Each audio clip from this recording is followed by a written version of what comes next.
depending on what part of the world you are joining us in from. My name is Debbie Greizman. I am married to Mendel Greizman, the second of נחama Greizman's children, and we live in Shluchus in Northwest Arkansas. It was a great pleasure to welcome you to this gathering in loving memory of my mother-in-law in connection to her 33rd year a few days ago. Although I never met her, it is special for me to be her daughter-in-law, and I think it is remarkable that so many years later, she isn't forgotten, and her memory, and more importantly, her inspiration lives on so strongly. A lady in our community just came back from Israel, where she went to the site of the Nova Music Festival. There she met a few mothers who lost their children there, unfortunately. One of the mothers shared with their group her fear that her daughter will be forgotten and how they're devoting so much time telling her story to ensure that she will not be forgotten. For a surviving family, the thought that a loved one will be forgotten is very scary. The fact that we're getting together today is a testament to my mother-in-law and her impact on so many lives, and a sign that her mission as a Rebbe Shlucha still lives on. We always start every gathering with Torah, Tefillah, and Tzedakah. To start with the Dvar Torah, I would like to introduce my youngest brother-in-law, Rabbi נחama Greizman from Tzvas. In recent years, נחama has traveled throughout Eretz Yisrael and recently abroad, speaking and inspiring many. Although he is not the Bukhar, they say he yarshened his mother's chush in speaking in double measure. Please welcome נחama. נחama, are you here?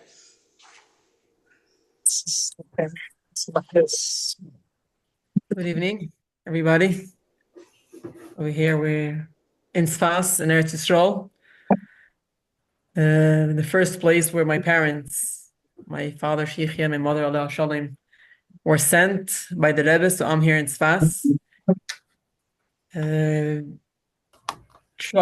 I'll try to share some personal feelings, how I feel my connection with my mother, Allah Shalom. This opportunity to speak about my mother, Bekesher, with her Yaarzeit, is a very meaningful for me, very important for me. Officially, what can I talk about my mother? I didn't see her, I didn't meet her, I didn't talk to her. I don't have personal stories that I could say over from Mami. But I think precisely because of that, I think I have a big story to share about the connection between me and my mother. The truth is that as a young boy, even as a young bacher, I never thought about my connection with my mother. My father, Sheikhya, worked very, very hard to raise us, and it's the opportunity to say thank you. I didn't feel a yosim. I didn't feel a miss. But as the years go by and you get a little bit older, someplace around the early 20s, you start thinking and you start feeling something. I start feeling I miss something. I yearn to something. And I remember that in that time, I went like every year to my mother's Yaarzeit in Har Zeisim, and I'm standing next to the caver. And I think, like, I guess the first time in my life, I felt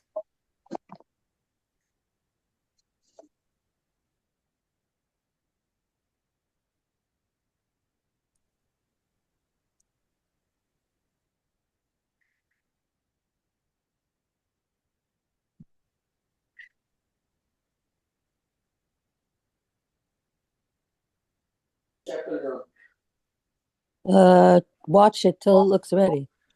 that she's telling, I felt that she wants something from me. She's telling me something.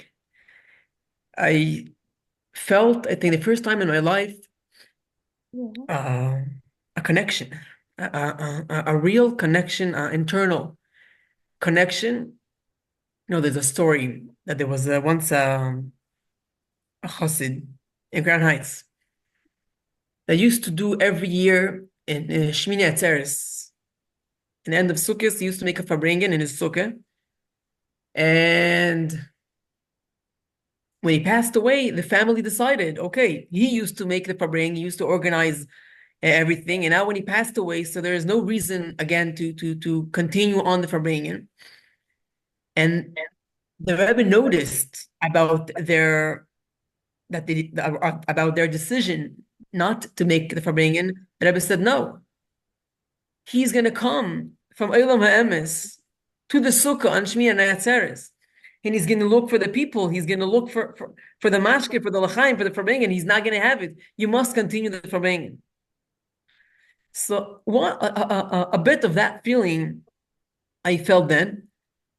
And I felt what the Rebbe is saying, that when a Yid passes away, just like my sister-in-law Dabi said before, when a Yid passes away, he doesn't get lost.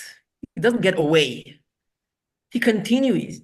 He continues to exist in a higher way, in a higher level, and he continues to exist in this world with the people that he had connection before, and with the people that feel his spirit now. He exists with them, and especially with the family, the relatives, all those that had connection with her, with this neshama, and the neshama's life. And going back to that opportunity when I was standing next to the caver, and I felt that she's saying something, and the main feeling I felt then is that I have to do something. I can't rest. I have to do something, some action, a meaningful action that she wants me to do. I didn't really know how to translate it, how to give it meaning in this world. But then a few years later, I noticed about an interesting story. My mother, and mommy had a big dream, I think her whole life. She always had a dream to bring to the world a minion of kids. She wanted 10 kids to bring to the world. She used to speak about it. She used to dream about it. And she worked on it. She paid for it. She put effort to bring kids to the world. It's not easy to bring kids, to raise kids, but she knew that's her mission. She wants to bring a minion of kids to the world. And then came Tafshin Nun Beis. It was a very, very hot atmosphere in Chabad. It was a very, very important year in Chabad when the Rebbe spoke very, very, very, very strong that we're standing close to Mashiach.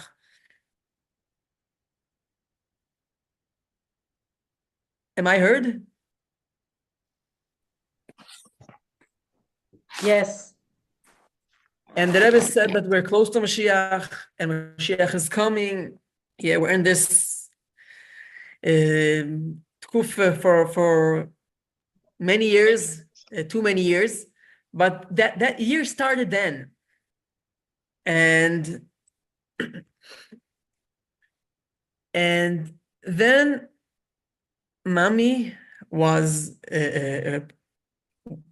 pregnant with me, the 10th child, and Rabbi Gluchovsky, and the name, I guess, of the Lubavitcher based in Eretz Yisrael those days, he called up mommy and he said, it's a very important time.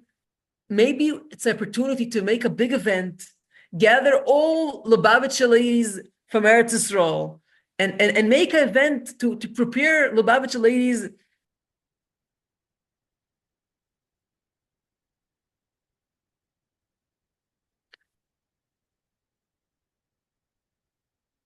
to Mashiach. And mommy said that I'm sorry, but I'm now busy bringing my personal Mashiach. It says that when Mashiach is going to come, Mashiach is going to come when all the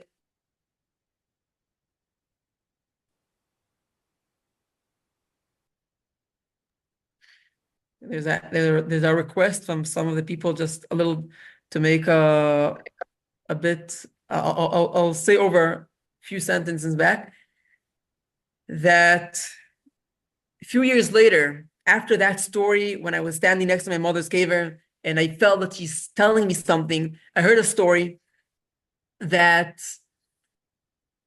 Tavshinun Beis was a very, very important year in Lubavitch, in the world, in the Jewish world, when the Rebbe spoke so strong that Mashiach is coming, and Mashiach, and we're mamish very, very close to Bias Mashiach, and we have to get prepared and to learn about it. And Rabbi Gluchovsky, I guess in the name of Beis Din of Rabbani Chabad in Eretz Yisrael those days, called up Mami and he asked her, Mrs. Greizman, it's such a good opportunity to gather up all the Lubavitcher ladies from Eretz Yisrael. Let's make an event and prepare everybody, teach them about Mashiach, speak to them about Mashiach. And Mami said, I'm sorry, excuse me, I'm busy now. So we can't hear anything. Sorry. I'm busy now bringing my personal Mashiach to the world. It says Mashiach is going to come when all the neshamis. It was clear until a few years later. Your mother was giving you a message, and then from a few years later, we couldn't hear it. Maybe it's your problem because we heard it perfectly. Ah, how am I going to hear that? Okay, fine. All right, that was so important. Okay. So she said that Mashiach is going to come and all the neshamis are going to go down to the world. And she said, now I'm busy bringing my personal Mashiach. And Emir Hashem, after the boy is going to get born, I'm going to help. Afterwards, I'm going to help. And I was born. My mother was Mashlim, the minion, and she passed away a night later. And then I started feeling something because Mommy said, I'm going to help after the 10th kid is going to get born. Is she helping? She said she's going to help afterwards. She passed away. But then I got an answer to this question of my mother's help. 6 years ago, I spoke in a certain place in Yerushalayim in a hotel. And when I went out of the hall, a lady stops me crying.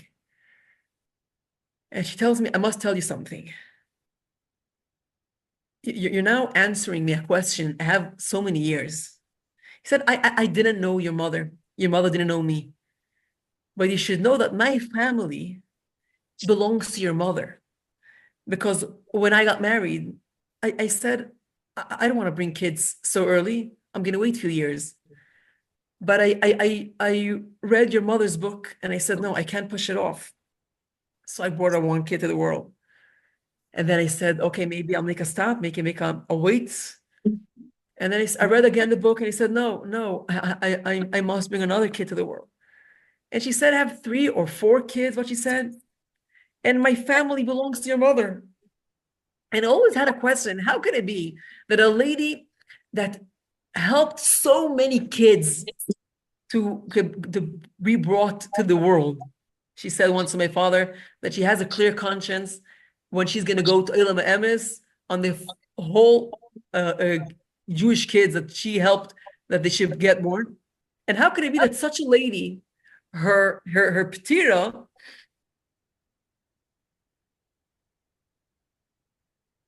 her ptira is connected with a child being born. But then she said, when I see now I see her kids, her children, I understand that she never left. she continued existing in the world through her kids. And then I felt that I think all the stories got connected to one point, which I'm going to finish off with that. I feel that mommy exists in the world with me, with my siblings, with her relatives, with her tzetzoim, kids and einiklach, with her relatives, and with all those that got inspired through her in her lifetime. And also now, she still inspires the world. Her spirit still exists. And I feel a big shlichus to continue on. When my mother said, I'm going to help after the 10th kid is going to get born, I feel I'm trying to help her, to help out. Hashem, Bashgacha Pratis, have so many opportunities to bring out her message to the world. And this is the message what I'm trying to bring out. That kids is the most important investment we could do in our life. It's the most internal neches that we have. This is kids and parents. A mother and kids is something, it's the most tierste Zach, the most, I don't know how to say it in English, but I think the meaning is clear. It's the most important thing we could do in our world, that raise up kids. This is the main thing we could do. There's no other thing that could compare to this shlichus that we could do in our life. And I feel that not only kids are internal, mother is also internal. It's something nitzchi. I feel a connection with my mother is something that I live with so much. And I feel that her spirit exists so much in my life. And we should know that when we work with our children, we do the most important investment, because we're continuing ourselves in the world. And Emir Hashem, just to take this idea that I got from Mami, to raise up a family, raise up kids, and continue the Jewish soul in the world, should be her Ili Neshama. And Emir Hashem, we all hope to see her back again with all those that were niftar and all those that exist in the world. And bring them up ways. There's some We'll rugla see from them the again. basement. Mashiach is going to come. Mashiach now. Thank you, Nehemiah. That was so nice. Maybe merit to see Mashiach already. Continuing from Torah to Tefillah, we would like to recite the Rebbe's Kapitel. Let's keep in mind the memory of נחama Bas Mordechai and daven for Eretz Yisrael, the safety of our soldiers, all the Yidden there, and the immediate return of all our hostages, and for all of us on this Zoom and all of Klal Yisrael, for all brachas of health, parnasa, and all good things.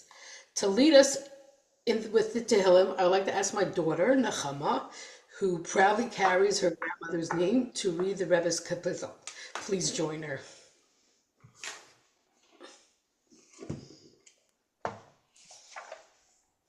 Shir Hamalais Elachan Asasias Ene Hayashvim Bashamayim. Kiene Havadim al Yad Adinehem, Kiene Shifcha al Yad Giberta, Kane Enenu Eladine Elihenu, Ache Chanenu. Chanenu Adine Chanenu, Kirab Savanuvaz, Rava Savala, Nafshenu Halaga Shananim, Habuz Ligayanyan. Thank you, נחama. Thank you so much. Torah, Tefillah, and Tzedakah. If you have a coin handy, please put it into the closest pushka. And if you would like to give tzedakah in memory of my mother-in-law, you can donate to help the upcoming round of printing her books. We will also post the various electronic ways to give to the cause on the chat.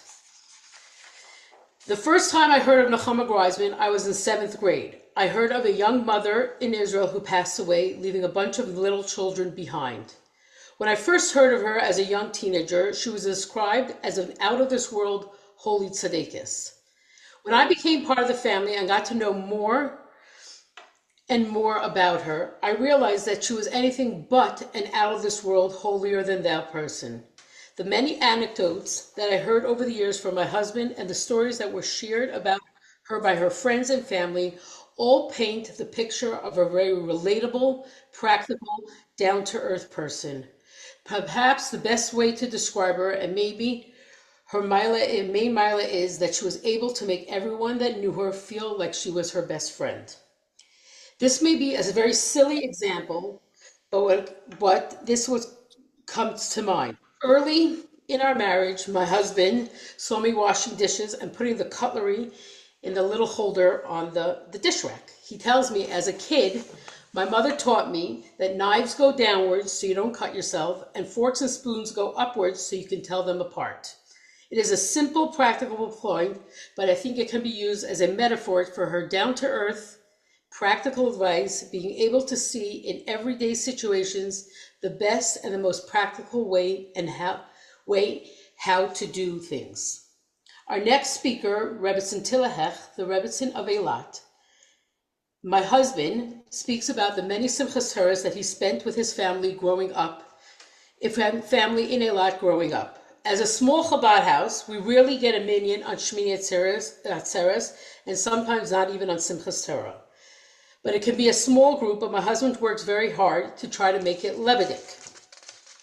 He told me he modeled the hakafas after the hakafas they would have at the Hechs, especially on the second night of Simchas Torah.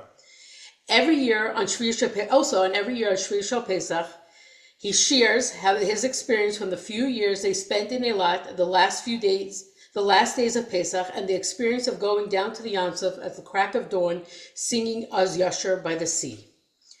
My mother-in-law was part of the first group of shluchim of the Rebbe sent to Eretz Yisrael in Tafshin Lamed Vav, and Rebbetzin Hecht was part of the second group a year later.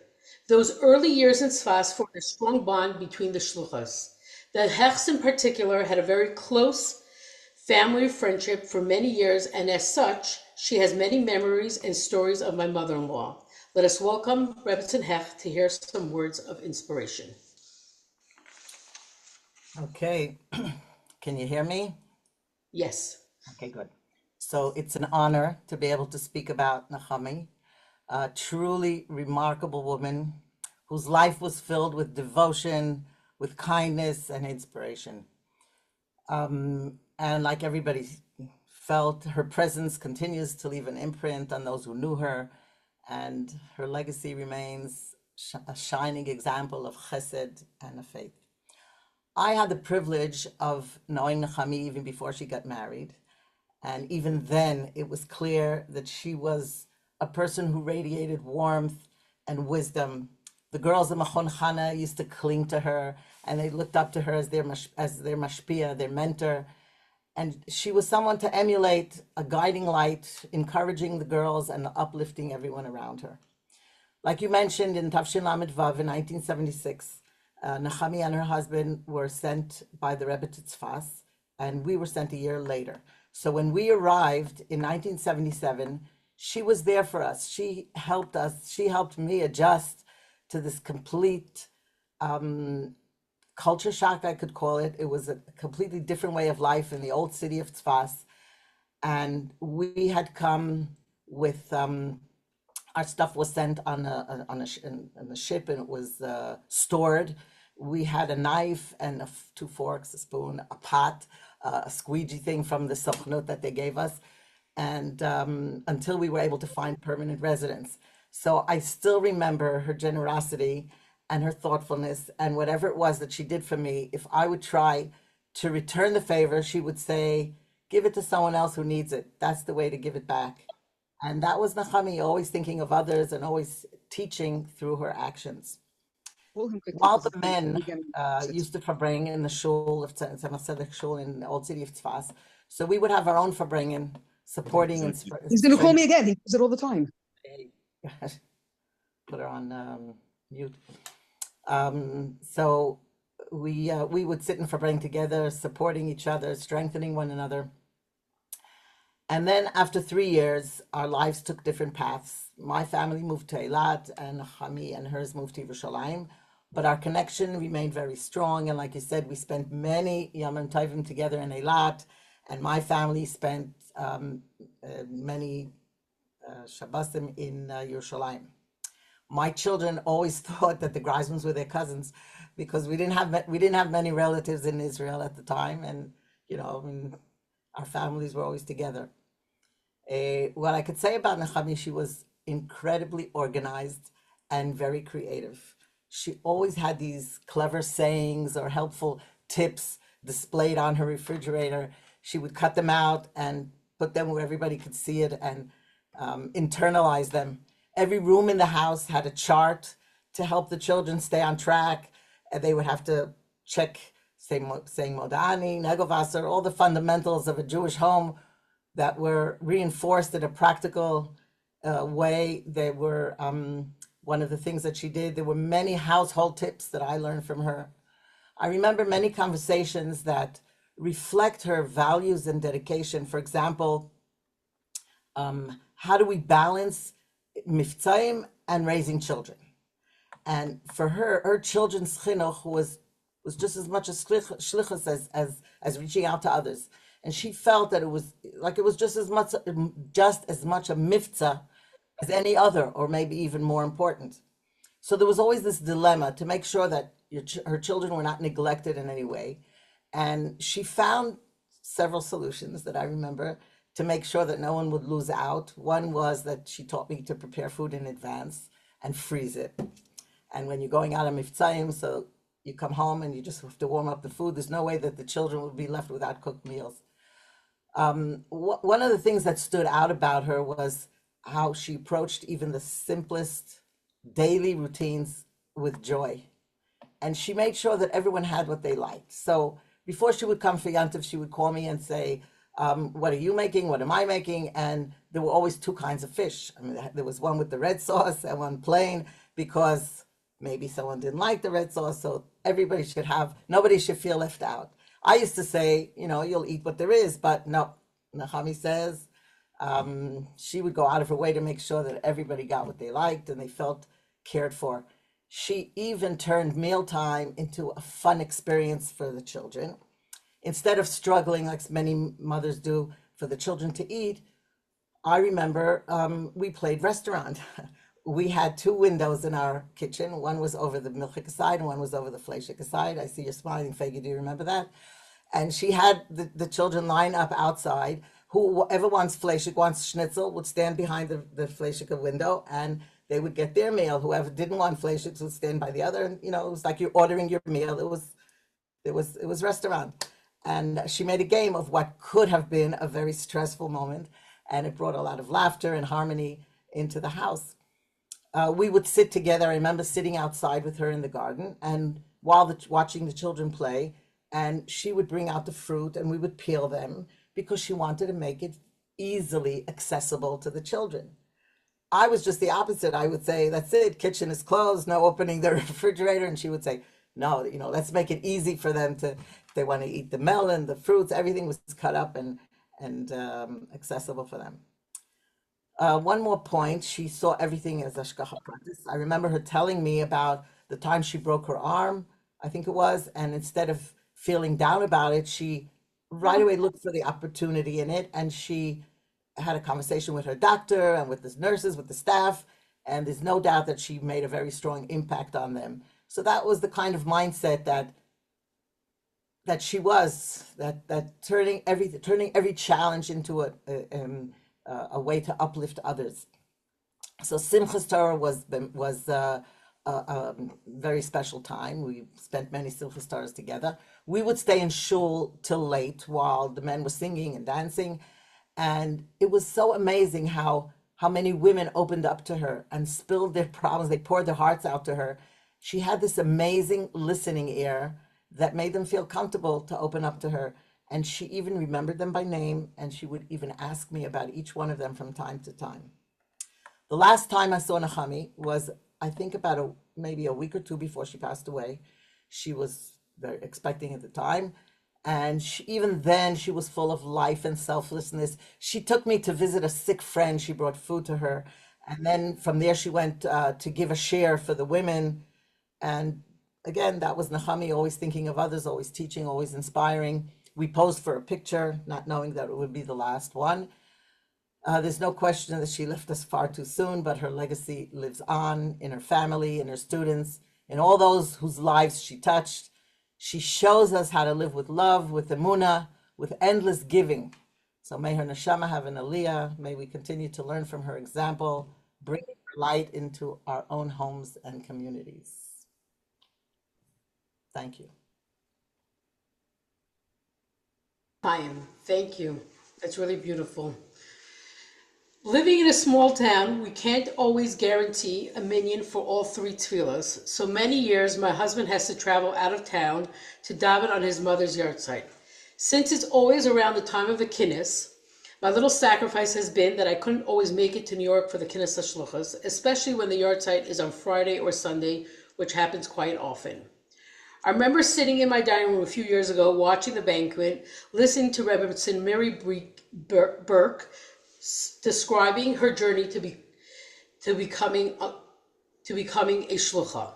Suddenly, my ears perk up as I hear her say the words. I was sitting on the couch reading נחמה Greizman. I noticed that she didn't say נחמה Greizman's book. She just said reading נחמה Greizman as if it was a brand. It made me realize that she is so much more than just a person, a mother or a friend. She's an inspiration, a role model, a real dogma to so many people of what a life of a Hasidic woman and a Hasidic mother should look like.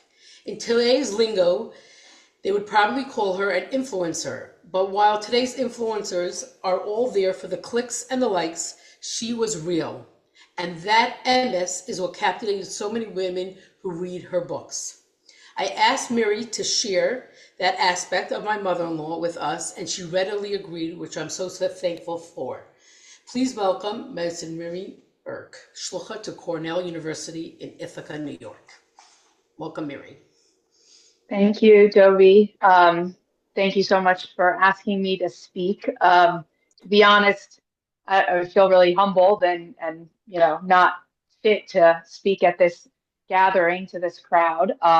And I would have liked to say no, but I've read enough of נחama Greizman's essays to know that she extols the virtues of going out of your comfort zone and pushing yourself to do things that you don't think you quite have the capacity for. So it would have been inappropriate, I think, to decline the invitation. So unfortunately, I never had the opportunity to meet נחama Greizman. But my connection with her, I guess, begins, would be like more than 20 years ago. In the late 1990s, I think, Chana Meir, the woman who would become the shlucha on the college campus that I would come to attend a few years later, was living in Morristown. She and her husband were in the kollel together there, and she herself was a Baal Tshuva. She had come to Chabad in the 90s, and somebody came, maybe somebody who's here on this call, she told me she doesn't remember who it was, came to speak to the kollel wives and encourage them to read נחama Greizman's writings and to share them with others. And she said it must have been right around the time when her books were published. And she purchased the books and she had them waiting on her shelf for the appropriate audience. And the Mayors moved to Charlottesville on September 11th, 2001, very auspicious day. And they set up their Chabad house there at the University of Virginia. And a few years later, I began my freshman year there. And it took a little while before I went to their Chabad house. But once I came, I was hooked, and I love their kids and I love their food. And really, most of all, I love their authenticity. And I would spend all Shabbos there, and we would sit on the couch and we would play games with the kids and schmooze and talk. And invariably, after a while, as Dovie recalled from the speech, right, I said, Hannah would say to me, okay, it's time for some נחama Greizman. And she'd pull the book off the shelf, this book, Through the Eyes of a Woman. And we would read her insights into the Parsha, drawing on the Rebbe Sichas. And at the time, I really didn't have the skills to learn the sichas or the maimarim inside. And in all honesty, I'm sure even if I had, at that time, Sana, she had 3 small children, and I doubt, we really would have been able to sit down uninterrupted and learn a mimer inside. So given where both of us were at that time, נחama Greisman, it fit just right for both of us. And this was really like a springboard for me to want to go even further. I knew I wanted to go and study in Israel after college. And at a certain point, I realized, I was being pushed in or pulled, I guess, in many different directions, what type of seminary I wanted to go to. And I knew I had to go to a place where I would learn the Hasidus that I had learned from נחama Greisman. I didn't know what that was going to look like, but I knew that wherever I went, it had to have that. So eventually, when I graduated, I went to the Ivy League Torah study program, and then I went to Mayanot. And I worked very hard to study Hebrew and actually be able to learn the Rebbe Sichas and Maimarim inside. And I was really just like invigorated and impressed and inspired to just push myself to learn as much as possible. So I came back to the United States and I found an apartment in Crown Heights, as one does, and I wanted to integrate into the Chabad community. And throughout the time I'd been in Ivy League and then in Mayanot, I'd heard the name נחama Greisman many times, and of course her books were on the shelf of every library, but I guess I never took the time to read the foreword to the book because I came to Crown Heights and I just expected I was probably going to meet נחama Greisman here. Like, she must come to Crown Heights and maybe I'd go to one of her lectures or come speak at the Kiddush. Like, figured that would happen. But obviously never had that opportunity. But it wasn't too long after I came to Crown Heights that I got engaged and I needed to find a college teacher. So I was given Mrs. Leah Klein's phone number, and I think I called her house incessantly for 2 weeks. And after like maybe the 25th call, Rabbi Klein probably recognized my voice at that point and actually told me, she's traveling. You can stop calling the house. Like, I'll tell you when she'll be back. So eventually, she came back and she agreed to teach me college classes. And we spent a lot of time together, obviously in those classes, but also later she invited me to her house for Shabbos often. And I tried to help a little bit with the planning of the Pagisha. And then after I got married, my husband and I would come for Shabbos, and even after we had our oldest, our son, she invited us to come quite often. And I didn't know that נחama Greisman was her sister, although I guess in retrospect, really, I should have known. They had the same sincerity and practicality and sagacity, and clearly were drawing from that same well. And then about 10 years ago, I was asked to speak, as Zoe said, at the banquet briefly at the Knesset Shlochais. And I had, at that point, I had 3 small children. My youngest was 6 months old, and I hadn't really been planning to come to the Knesset because it was very difficult with a young baby. But I felt I couldn't say no.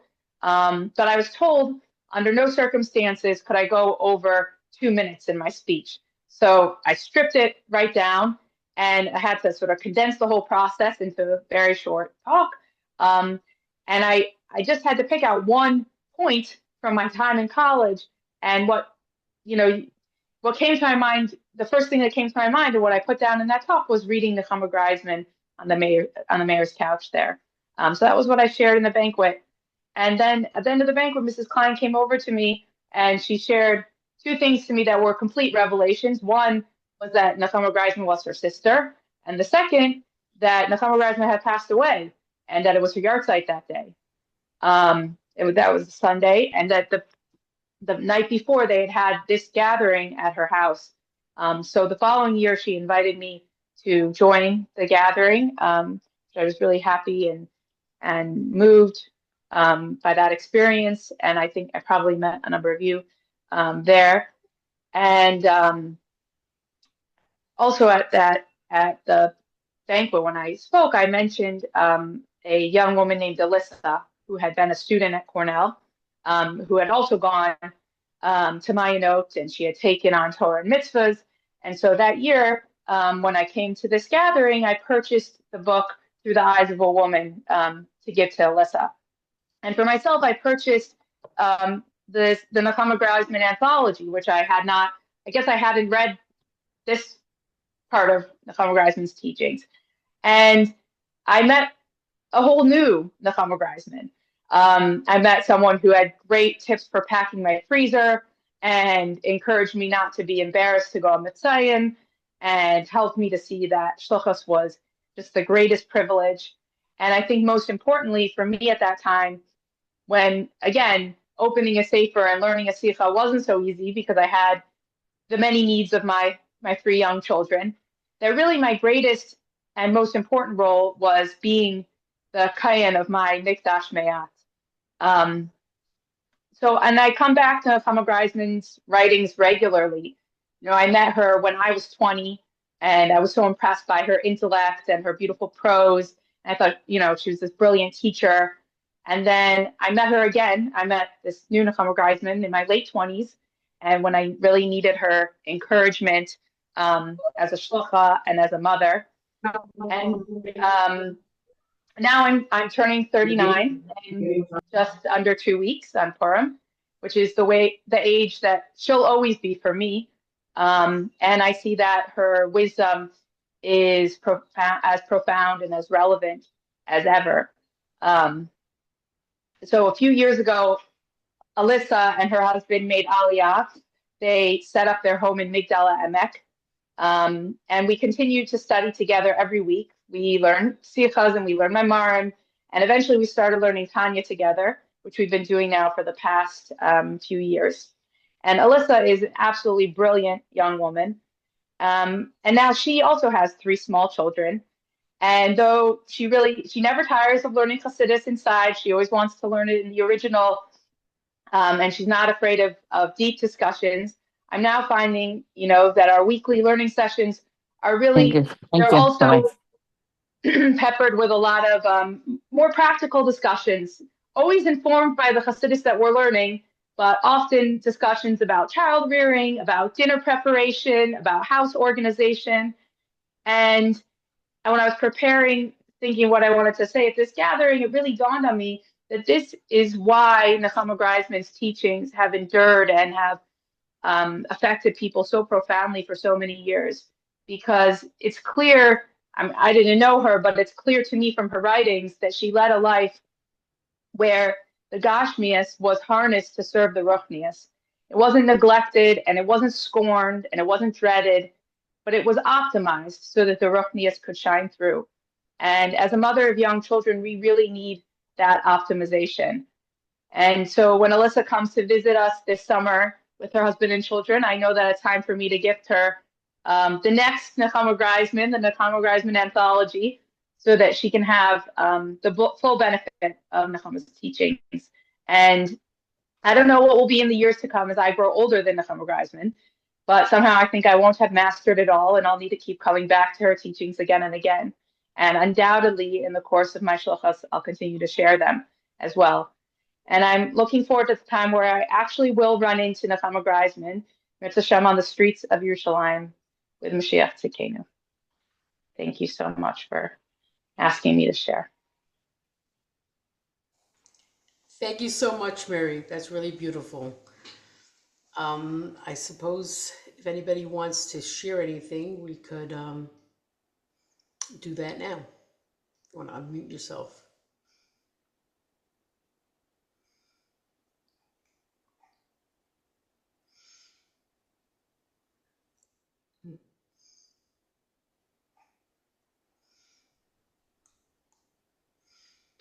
Thank you all for being here. As Mary said, hoping to meet everyone in Yerushalayim with my mother. I'm here.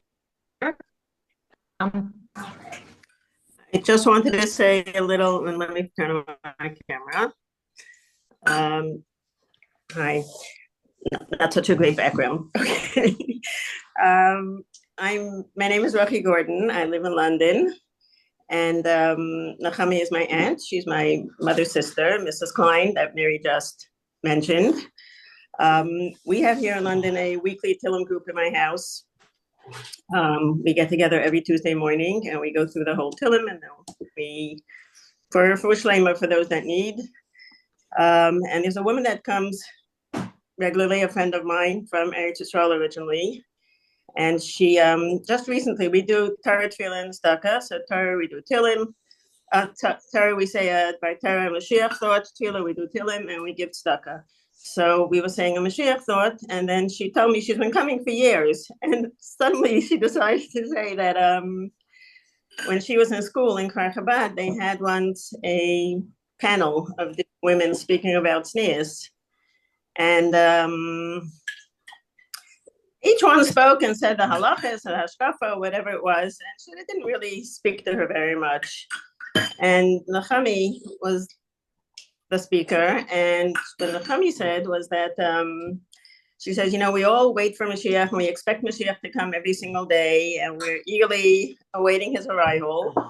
And she says, and when you get dressed in the morning, you should think, is this the way you want to greet Mashiach? And she says, ever since then, since she's been a teenager, until this day, every single morning when she gets up, she thinks of what נחama said, is this the way she wants to greet Mashiach?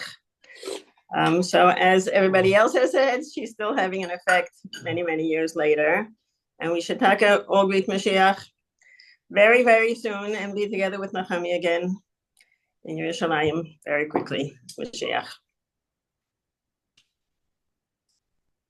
Thank you.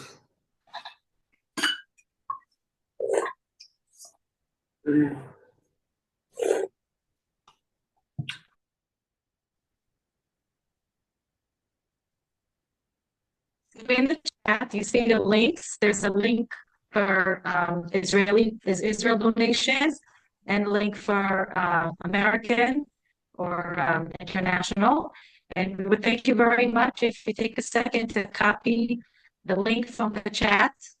And maybe later on you could give your donation to redo another printing of the books that are out of off the shelves finished. And you're all welcome to give your tzedakah to this special נחama Greisman books.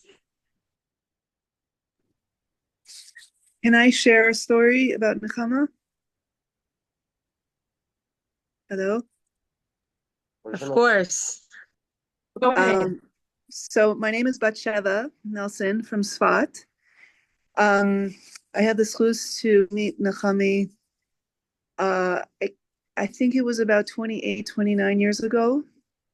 I'm not exactly sure, but I was living in Yerushalayim at the time, and I was working in an office in a place called the Israel Center, and נחama used to teach classes there.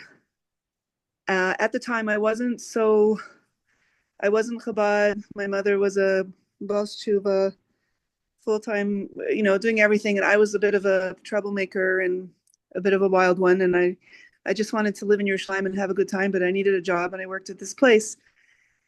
And נחama used to teach classes there, and I remember so well seeing her every time she came in to teach. She would smile at me with such love and such warmth. And I was like I said, it was a bit, I wasn't so firm. I was a bit wild, and I had a bunch of earrings and whatever. And she just had such a warmth about her. I didn't really know much about her. I just knew there's this woman that would teach every week, and she was so nice to me, and she had this beautiful smile and was so kind, and she just had these shining eyes, and she just wow, she was very, very special. I basically, years later, I did tshuva and I became Chabad, Baruch Hashem, and many, many years after that.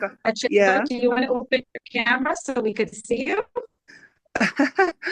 It's late at night over here. I'm not wearing my sheitel. I look terrible. I'm going to bed soon. We're listening. So Ashkacha Pratis, I ended up in Machon Alta, and 2 years after that, I ended up moving in with her sister, Miriam Nemanov, and I lived there for a year, and I was working at Machon Chana. And and Rebbetzin Klein was my Kala teacher. And till this day, I never forget like her incredible warmth. Like she was such a chassid. The way she looked at everybody, the way she treated everyone, she was so kind to me. Like I was this like, this wild kid, like, just wanted to have a good time in Yerushalayim. And she just knew. She just had she was just incredible. She was so incredible. I'll never forget her smile and her warmth. And then such a shkaka pratis, they ended up living with, had a connection with her sisters. And so all of you and the whole family, may her neshama have a very high aliyah.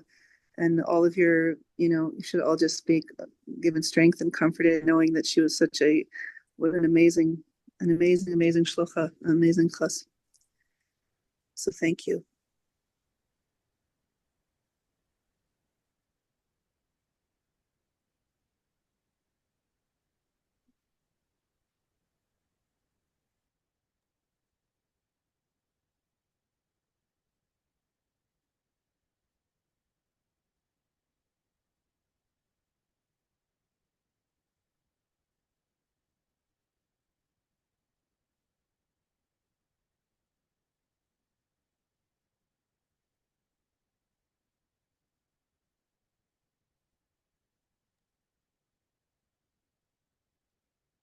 So just before we finish, anyone else wants to share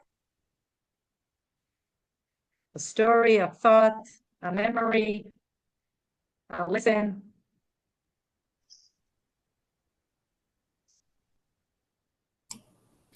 I want to share something. Let me see if I can put on my video. I got the video. My name is Chaya Rachel Zimmerman. I live in Chicago. And I met נחמה originally in 1974 in Beis Chana. I went to Beis Chana, and I was there for that summer, and she was there for the summer with her sister Zissel. And we became very good friends. And she was my first hummus teacher, and she just befriended all the girls that were there, not just me, everyone. And she was just a very soft-spoken, very determined, and just very brilliant person. And we all loved her. And then many of us moved to Crown Heights after that summer.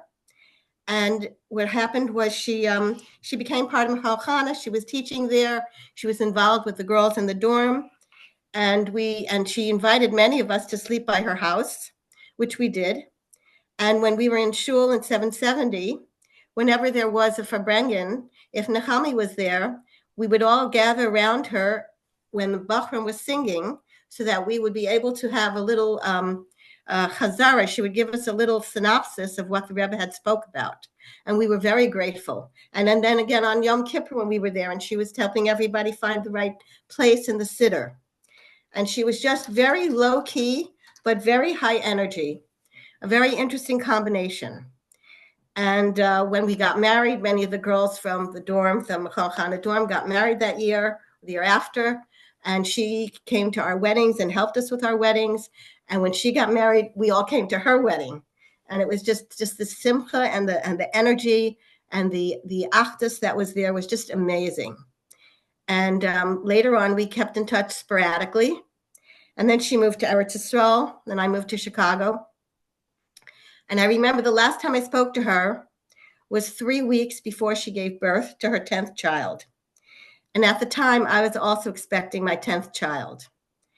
And we had a beautiful conversation. And then I was shocked 3 weeks later when I heard that she passed away. Very peacefully, after her whole family had come to the hospital to see her and to see her new baby. And then she passed away during the night. And of course, in the situation that I was expecting, I also became very frightened, and it was very, very scary. And but Baruch Hashem, I had my baby a few months later, and everything was fine. And I think I named my son Baruch, and I think it was because it was such a blessing, and which I felt because of her situation. And I just always remembered feeling very close with her. And really appreciating everything that she did for the girls in Michal Chana.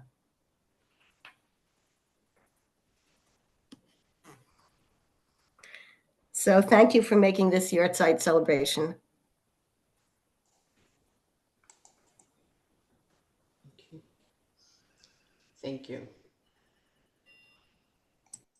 Thank you. Does anybody else want to speak? Audio. I could share Hi, a Mrs. short Rhodes. sentence. Oh, someone else is speaking. Okay. Mrs. Rhodes, Yes. you can speak. You can speak. So one thought I had, I've been just thinking the last few weeks, there's just something away the Chamis said the words der Eibishter. There was something about that always was enough to make anybody believe in God, really, der Eibishter. There was something, so the resonance of it, like, oh, taste and see, der Eibishter is good. She really captured that. I just wanted to share that thought.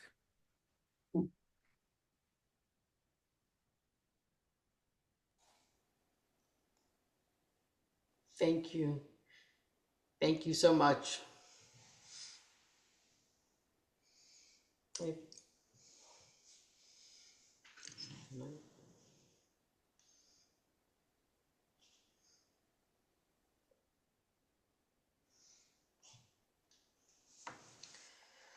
Simcha, where are you from? I see you're asking for a link out of the US.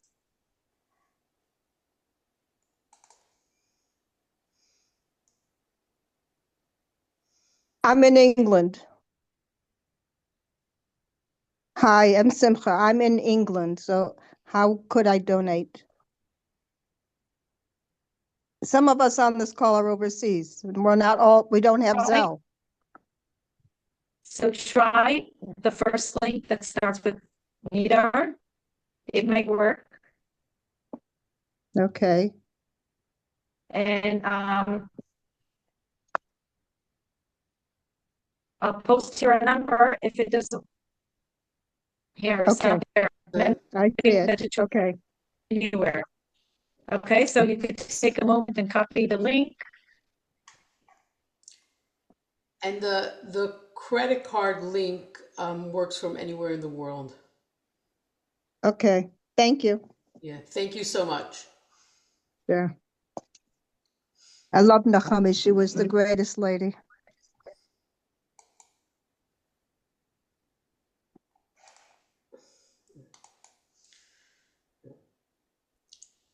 Thank you everyone for coming. Bye-bye.